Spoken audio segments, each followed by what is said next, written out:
Hi, welcome to study IQ. Study IQ में आपका बहुत बहुत स्वागत है। मेरा नाम है राकेश गवालरे और आज के इस वीडियो में हम लोग देखने वाले हैं सीजीपीएससी 2020 का जो प्रीलिम्स पेपर संपन्न हुआ है 14 फरवरी 2021 को, उसके क्वेश्चंस।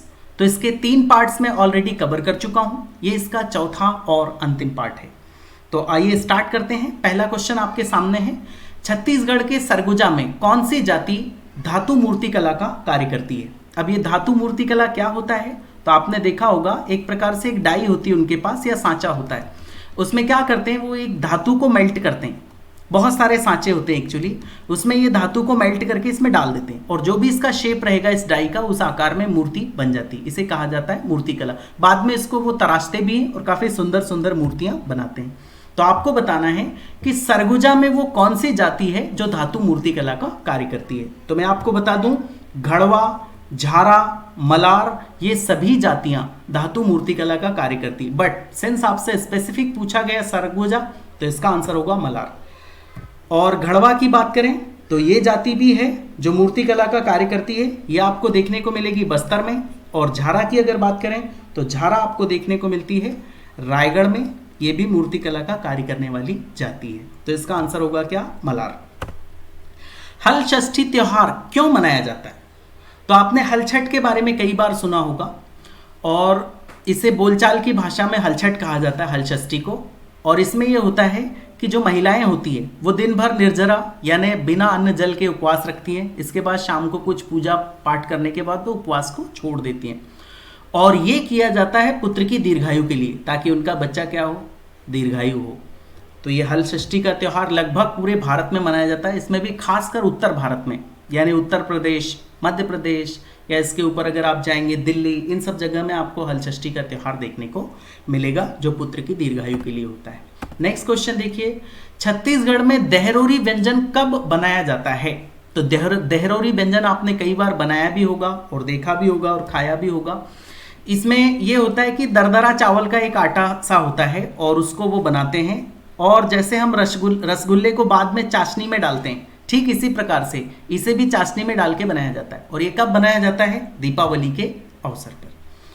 काफ़ी प्रसिद्ध व्यंजन है ये छत्तीसगढ़ का और काफ़ी टेस्टी भी ये होता है। नेक्स्ट क्वेश्चन देखिए, गणतंत्र दिवस परेड 2020 में दिल्ली राजपथ पर छत्तीसगढ़ की झांकी में किस लोक नृत्य की प्रस्तुति की गई थी। तो सबसे पहले तो आपको पता होना चाहिए कि दिल्ली का जो हमारा राजपथ है वहां पर 26 जनवरी के दिन यानी गणतंत्र दिवस के दिन प्रत्येक वर्ष जिन राज्यों की झांकियां सिलेक्ट की जाती हैं उन्हें प्रदर्शित किया जाता है। अब उन झांकी में क्या होता है, जैसे मान लीजिए कोई राज्य है, वो अपने यहाँ का कोई कल्चर दिखाना चाहे तो दिखा सकता है, या फिर वहाँ की कुछ डेवलपमेंट की योजनाएं दिखाना चाहे तो दिखा सकता है।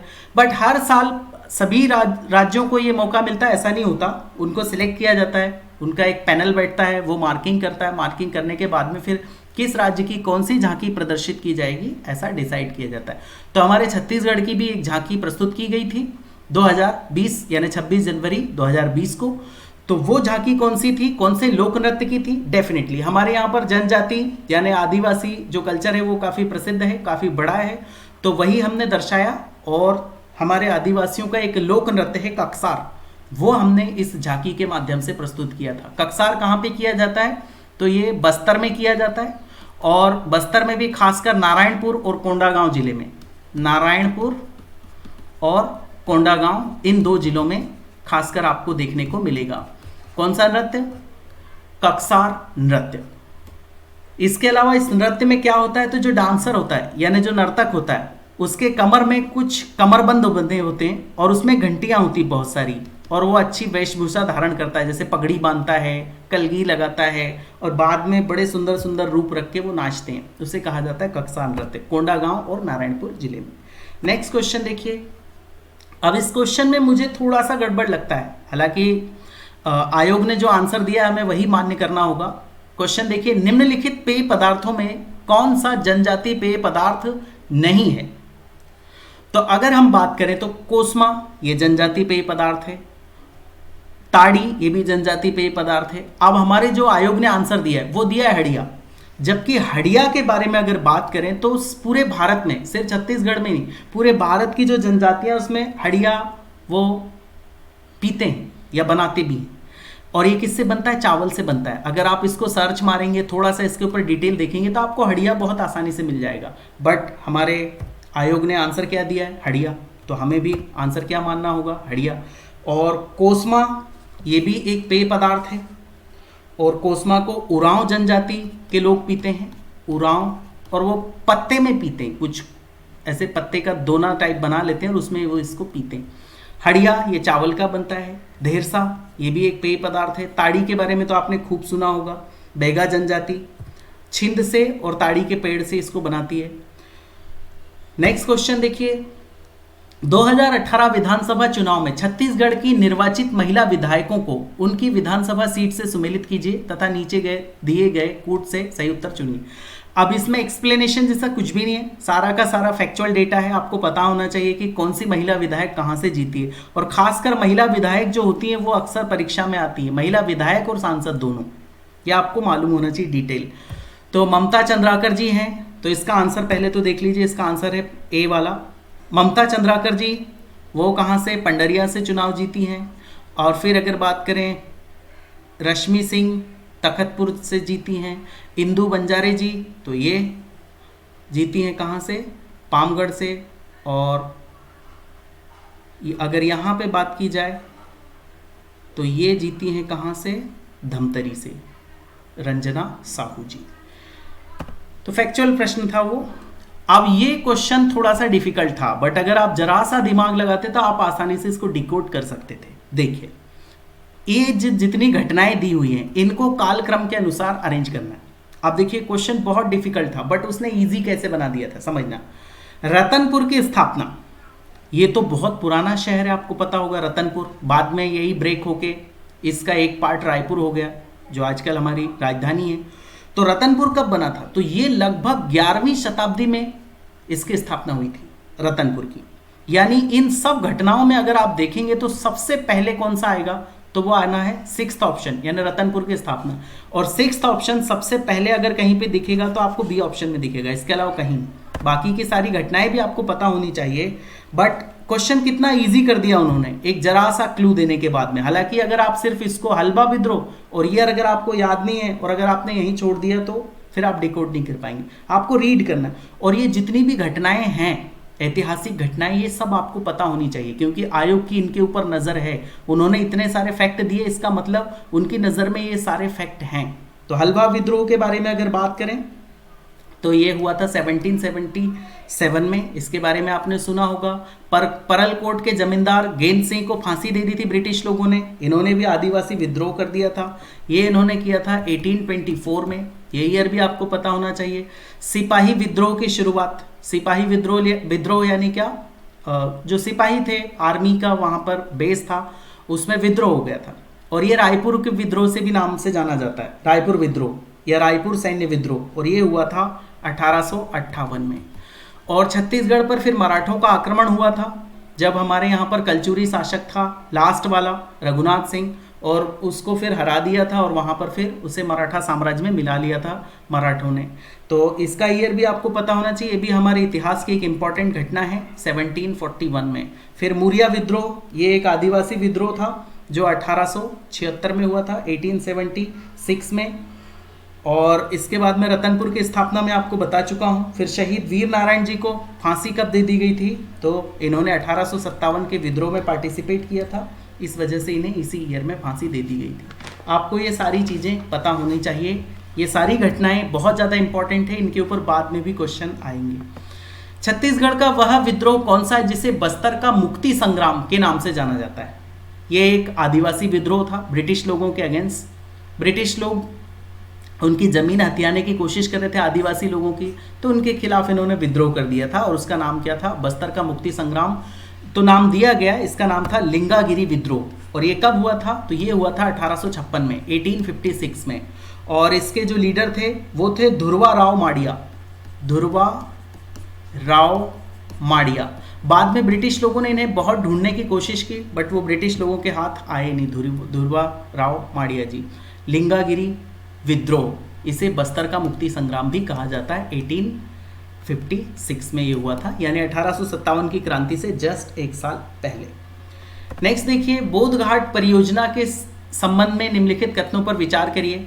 तो ये न्यूज़ में था, इसके ऊपर न्यूज़ आर्टिकल्स आए थे, इस वजह से इसके ऊपर क्वेश्चन भी आया। और ये बोध घाट परियोजना मैं आपको बता दूं लगभग 40 साल से लंबित है। बड़ी अनफॉर्चुनेट बात है, 40 साल से लंबित है। और रिसेंटली इसके ऊपर ये न्यूज़ आई थी कि जो केंद्रीय जल आयोग है उसने इसकी एक प्री फिजिबिलिटी रिपोर्ट एक्सेप्ट की है। प्री फिजिबिलिटी रिपोर्ट मीन्स क्या, जब कोई योजना बनती है, एग्जिस्टेंस में आती है, तो उसके ऊपर रिपोर्ट देनी होती है कि इसमें अच्छा ये होगा, इतना पैसा लगेगा, इसको लाभ मिलेगा, ये इसे कहा जाता है प्री फिजिबिलिटी रिपोर्ट। तो ये अभी एक्सेप्ट हुई है केंद्रीय जल आयोग के द्वारा, तो इसलिए इस पे आया था आर्टिकल, तो ये परीक्षा में भी आ गया। इंद्रावती नदी पर स्थित है, बाद में भी ये परीक्षा में आ सकता है, इसलिए इसको आप इग्नोर नहीं कर सकते, इसको ध्यान देना। आपको जितना भी इसके बारे में फैक्ट मिलता है सारा का सारा आपको याद होना चाहिए। यह इंद्रावती नदी पर स्थित है, बिल्कुल सही है। और ये खासकर बस्तर आधारित है, और उसमें भी अगर आप देखेंगे तो दंतेवाड़ा जिला, वहां पर ये इंद्रावती नदी पर बन रहा है। और बस्तर में ही आपको देखने को मिलता है दंतेवाड़ा, सुकमा, बीजापुर, ये सब इससे लाभान्वित होंगे। और समझना, जब भी कोई परियोजना या योजना आती है इस प्रकार की, तो उसमें क्या होता है, देखिए 99% यही होता है कि यहाँ पर एक नदी है, इसके पानी को रोक के यहाँ डैम बना दिया। डैम बनाया तो अब इससे क्या बनाएंगे, बिजली बनाएंगे। बिजली को फिर आगे लेके जाएंगे, दूसरी जगह में इसको सप्लाई करेंगे, कभी कभी हम दूसरे स्टेट्स को बेचते भी। फिर जो पानी बच गया उससे नहर निकालते हैं, यानी सिंचाई होगी। यानी इससे दो काम खासकर होते हैं, एक तो होता है सिंचाई और दूसरी होती क्या, बिजली का उत्पादन। ये दो चीजें होती। तो ये दोनों इसमें दिया है डेटा कि 3,66,580 हेक्टेयर इतनी भूमि सिंचित होगी इससे, और खासकर इससे लाभ मिलेगा दंतेवाड़ा, सुकमा और बीजापुर को। और इसकी उत्पादन क्षमता कितनी होगी, 300 मेगावाट की। तो इसके बारे में जितने भी फैक्ट दिए सारे के सारे करेक्ट हैं, दंतेवाड़ा में ये होना है। नेक्स्ट देखिए, मांदर किस वर्ग का वाद्य यंत्र है। तो पहली बात तो हमारे जो क्लासिकल भारतीय संगीत है उसमें कई सारे वाद्य यंत्र आपको देखने को मिलेंगे। तो इनकी कैटेगरी है कुछ, ये आपको पता होना चाहिए। मैं एक एक करके आपको बताता हूं। पहले तो इसका आंसर देख लीजिए, इसका आंसर है वितत। वितत कैटेगरी में इसे डाला गया मांदर को। अब ये तत्, वितत, घन और सुशिर, ये सारी चीजें आपको पता होना चाहिए। तो देखिए हम एक एक करके डिस्कस करते हैं। सुशिर के बारे में अगर बात करें तो सुशिर क्या होता है, एक प्रकार से ऐसा वाद्य यंत्र होता है जिसमें ना आप एयर का यूज करते हैं, हवा का। जैसे शंख, शंख में आप मुंह से हवा मारते हैं तो शंख बजता है। या फिर हारमोनियम, हारमोनियम आपने देखा होगा, उसमें ऐसा कुछ वो पीछे से इसको एक ढक्कन टाइप होता है, इसको दबाते रहते हैं, फिर इधर बटन प्रेस करते हैं तो उसकी हवा अंदर बाहर आती है, इसी से वो फिर बजता है। यानी किसके ऊपर डिपेंडेंट है, एयर का यूज करता है। घन, ये सॉलिड होता है। सॉलिड यानी क्या, जैसे एक मान लीजिए कांच का बड़ा सा टुकड़ा है, सॉलिड है ये, और दूसरा कांच का बड़ा सा टुकड़ा है। अब इसको दोनों को ऐसा कंबाइन करके रखा, और बाद में आपने देखा होगा कई जो आर्टिस्ट होते हैं वो इसको बजाते हैं, इसको इसके ऊपर बजाते हैं तो इससे आवाज होती है, इसे कहा जाता है करताल। देखा होगा आपने कई बार। तो ये घन कैटेगरी में आता है, सॉलिड अगर है तो वो घन कैटेगरी में आएगा। अब तत् वितत समझते हैं। तत् क्या होता है, देखिए आपने देखा होगा वीणा, वीणा यानी क्या, तानपुरा। या फिर आपने देखी होगी सारंगी, ये क्या होते हैं, तत् होते हैं। तत् यानी एक प्रकार से इनमें तार होता है, और इधर का जो पार्ट होता है ना वो सॉलिड होता है। जैसे तानपुरा देखा होगा, सारंगी देखी होगी, और यहाँ पे एक लंबा सा वायर बना होता है, इसे तत् कहते हैं। और वितत और तत् में ज़्यादा डिफरेंस नहीं। तो डिफरेंस क्या है, एक छोटा सा डिफरेंस है। जैसे यहाँ पर ये क्या था, सॉलिड था, वीणा में भी और सारंगी में भी। बट वितत में ये क्या होता है, यहाँ पर एक चमड़े की लेयर लगी होती, इस प्रकार से। जैसे मान लीजिए एक नारियल है, नारियल को आपने तोड़ा और ये पार्ट उसका बच गया, इसके ऊपर आपने चमड़े का कुछ लगा लिया, खाल लगा ली, और इससे फिर आगे आपने इसी को तानपुरा टाइप बनाया, लंबा एक वायर बना दिया, और फिर इसको बजाते हैं फ्रिक्शन के थ्रू, और फिर इससे आवाज निकलती है, इसको बोलते हैं वितत। और तत् में ऐसा कोई चमड़े का लगाया नहीं जाता। जैसे तानपुरा, तानपुरा में आपको चमड़े का कुछ भी देखने को नहीं मिलेगा, वीणा में भी देखने को मिलेगा, सारंगी में भी नहीं। तो तत् और वितत में डिफरेंस क्या होता है, इसमें चमड़े का उपयोग होता है और इसमें चमड़े का उपयोग नहीं होता। हालांकि इसमें भी तार होता है, तत् मतलब तार ही होता है, और वितत मतलब यानी तार तो होता ही है, साथ में इसमें चमड़े का भी यूज होता है। आई होप आपको समझा होगा। तो मांदर क्या है, ये एक वितत प्रकार का है, इस प्रकार से होता है ये। इसको एक चमड़े की यहाँ पर एक बना दी जाती है ऐसे, और ऐसे बनता है ये, और यहाँ पर उसका फिर वायर लगा दिया जाता है, और फिर यहाँ से एक ऐसा छोटा सा उनके पास रहता है, इसको वो बार बार स्पर्श करते हैं इस पर, तो इससे ध्वनि उत्पन्न होती है। बड़ी अच्छी लगती है वो ध्वनि, अगर आपने कभी सुनी हो तो। नेक्स्ट देखिए, फिर ये एक फैक्चुअल प्रश्न है, और जो अब इतिहास हो चुका है, छत्तीसगढ़ के किन 2 खो खो खिलाड़ियों का चयन नेशनल ट्रेनिंग कैंप के लिए किया गया? तो अब तो खैर ये इतिहास हो चुका है, तो आपको सिर्फ नाम पता होना चाहिए। नितिन कुमार नेताम और वेद नारायण साहू, ये दोनों को नेशनल ट्रेनिंग कैंप में सिलेक्ट किया गया। ये छत्तीसगढ़ के खिलाड़ी हैं दोनों खो खो के। तो इसका आंसर होगा 1st and 2, यानी 1st and 2nd दोनों। नेक्स्ट क्वेश्चन देखिए, फिर हमारे यहाँ पर बहुत सारे आपको शैल चित्र देखने को मिलेंगे। शैल चित्र मतलब क्या होता है? बहुत सारी गुफाएं हमारे छत्तीसगढ़ में, और वो गुफाओं में पहले आदिवासी या आदि मानव रहते थे। अब वो आदि मानव जो वहां पर रहते थे, तो वो क्या करते थे, उसके अंदर अगर इस गुफा में रहते तो अंदर रहते रहते आदमी बोर नहीं होगा क्या? तो अंदर ही उसने फिर इसके ऊपर चित्र बनाना शुरू कर दिया, ऐसा चित्र बन गए। इसे कहा गया शैल चित्र। तो आपको छत्तीसगढ़ में कई सारे शैल चित्र देखने को मिल जाते हैं, कई जगह आपको देखने को मिलेंगे। 1-2 महीने में, हर 1-2 महीने में आपको न्यूज़ मिलती है कि उस जगह पे नए शैल चित्र खोजे गए। तो ये 10,000 साल पुराने कि 15,000 साल पुराने। तो इसमें बहुत ही प्रसिद्ध शैल चित्र हैं चितवा डोंगरी। तो ये शैल चित्र की खोज किसने की थी? सबसे पहले तो वो भगवान सिंह बघेल और रमेंद्र नाथ मिश्र, इन दोनों ने इनकी खोज की थी, चितवा डोंगरी की। फिर चकमक अभियान और सजग कार्यक्रम, इसका थोड़ा सा डिटेल बता देता हूं मैं, क्योंकि ये बाद में भी परीक्षा में प्रश्न इसके ऊपर आ सकता है। हालांकि ये भी एक करंट अफेयर का ही क्वेश्चन है।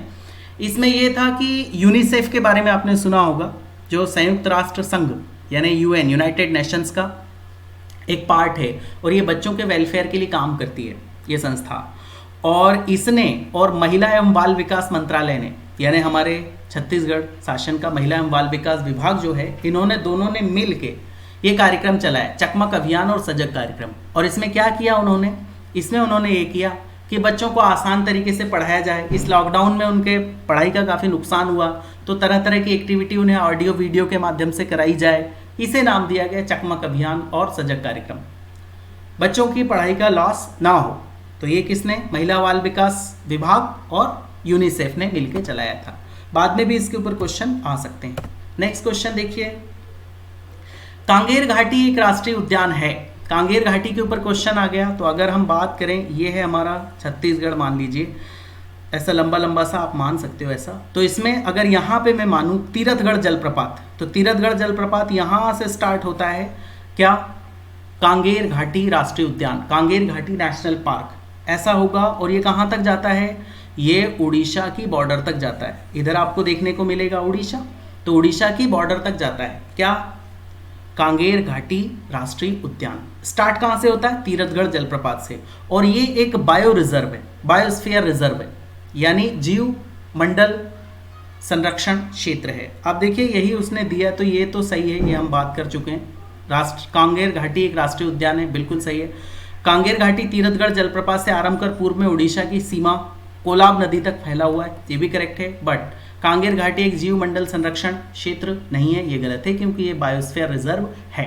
तो इसमें सिर्फ कौन सा गलत होगा? सेकेंड वन, बाकी का फर्स्ट और थर्ड करेक्ट है। नेक्स्ट क्वेश्चन देखते हैं। फिर प्रफुल्ल कुमारी देवी जी, इनके बारे में आपने सुना होगा। प्रफुल्ल कुमारी देवी जी के बारे में, बहुत ही ब्रेव महिला है, रही है हमारे छत्तीसगढ़ की, और ये हमारी शासिका बनी थी। और ऐसा कहा जाता है कि ये छत्तीसगढ़ की पहली महिला शासिका थी। ये जो दूसरा इन्होंने डाल के रखा है, गलत है।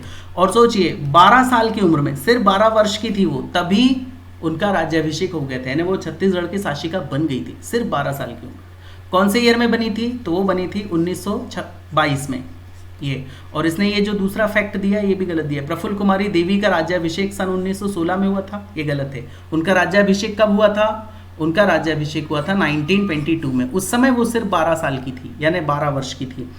और इन्होंने क्या किया? इन्होंने खास ये किया कि जब ब्रिटिश लोग यहाँ से जाने वाले थे, तो उन्होंने हमारी जो बेलाडीला की खदान है, जो आजकल हमारे छत्तीसगढ़ के पास है, जिससे हमें काफ़ी राजस्व मिलता है, वो उन्होंने डिसाइड किया था अंग्रेजों ने कि इसको बेच जाते हैं। किसको? जो हैदराबाद का निज़ाम है उसको बेच देते हैं। उसकी कोशिश भी की उन्होंने, बट प्रफुल्ल कुमारी देवी ने ऐसा करने नहीं दिया। और जब उनका राज्याभिषेक, यानी उन्हें उत्तराधिकारी घोषित नहीं किया जा रहा था, तब भी ये पूरी संभावना थी कि ब्रिटिश लोगों के अगेंस्ट क्या हो जाए? विद्रोह हो जाए। इस वजह से उन्होंने डर के प्रफुल्ल कुमारी देवी जी को पहली महिला शासिका छत्तीसगढ़ की बनाई थी। तो इसमें से पहला वाला गलत है। द्वितीय नहीं है, वो पहली महिला शासिका है। फिर 1916 में उनका राज्याभिषेक नहीं हुआ, 1922 में हुआ, बट राज्याभिषेक के समय प्रफुल्ल कुमारी देवी सिर्फ 12 वर्ष की थी। ये करेक्ट है, तो इसका आंसर होगा डी। महानदी का मैदान निम्नलिखित में फैला हुआ है। तो अगर हम फिर से छत्तीसगढ़ को बनाएं, ऐसा लंबा लंबा सा हमारा छत्तीसगढ़ है, तो यहाँ पर आपको देखने को मिलेगा ये दंडकारण्य का पठार है, दंडकारण्य इसे कहा जाता है। और यहाँ पर बीच में क्या मिलता है, तो ये महानदी बेसिन कहा जाता है। इसे छत्तीसगढ़ का मैदान भी कहते हैं, या फिर इसे क्या कहा जाता है, महानदी का बेसिन भी कहा जाता है। और इधर फिर आपको दो पार्ट्स मिलेंगे, एक मिलेगा पूर्वी बघेलखंड और इधर क्या जसपुर घाट, ऐसा करके मिलेगा। तो बीचों बीच आपको देखने को मिलता है क्या, महानदी का मैदान। इसे महानदी के मैदान को ही हम क्या कहते हैं, छत्तीसगढ़ का मैदान।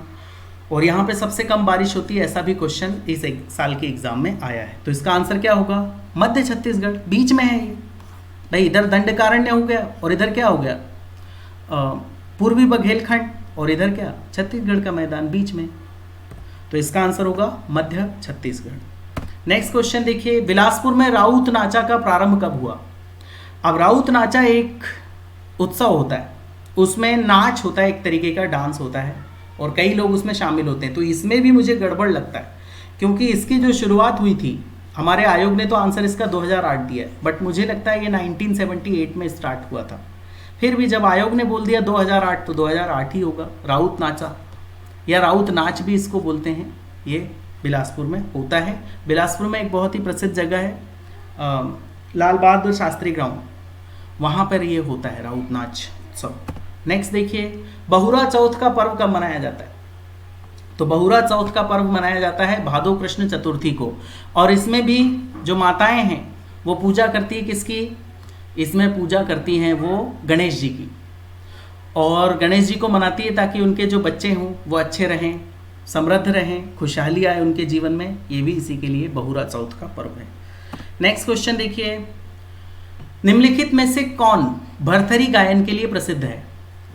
तो भरथरी गायन के बारे में आपने सुना होगा, राजा भरथरी एक बहुत ही प्रतापी राजा थे। बाद में उनका कुछ वाइफ से उनका कुछ गड़बड़ हो गया था और फिर उन्होंने संन्यास ले लिया था। फिर श्रृंगार शतक, नीति शतक, वैराग्य शतक, ये सब रचनाएं इन्होंने लिखी राजा भरथरी ने। तो इन्हीं की कथा गा गाकर हमारे यहाँ के जो लोकगीत गाने वाले लोग हैं वो गाते हैं। तो उसमें से एक बहुत ही प्रसिद्ध गायिका है भरथरी की थी एक्चुअली, श्रीमती सुरुजबाई खांडे जी ये थी, और इनका निधन हो गया।